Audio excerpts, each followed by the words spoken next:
होनहार शायर अपना मखसूस लहजा और बड़ा तेज और मजबूत लहजा खुलने वाले से तशरीफ लाए हैं जनाब अल्ताफ आजिब। जनाब अल्ताफ आजिब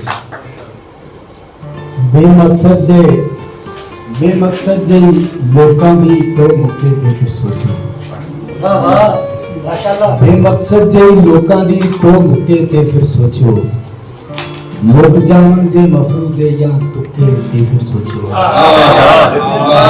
जे लोकां दी तो मुक्के ते फिर सोचो। लोग जावन जे मफरूज़े या तुक्के ते फिर सोचो। सुनया है मैं अक्सर लोगों तारीफ होती है। सुनया है मैं अक्सर लोगों तारीफ होती है। तारी जेकर छड़ी अपन सुके ते फिर सोचो। सुनया है मैं अक्सर लोगों तारीफ होती है।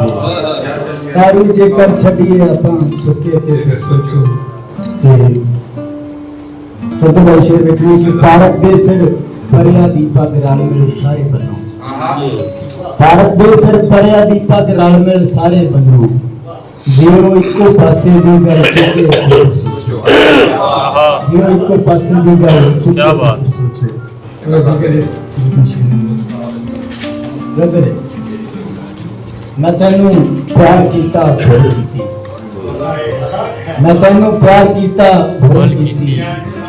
वसीला दिल दियां हिलजुल कीती। सत भाई ताड़ी शेर के तू अपने 4 दिन दे हासियां लई किसे थी कुल हयाती को।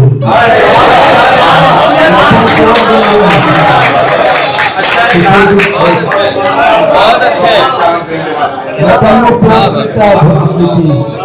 वसीला दिल दियां हिलजुल कीती।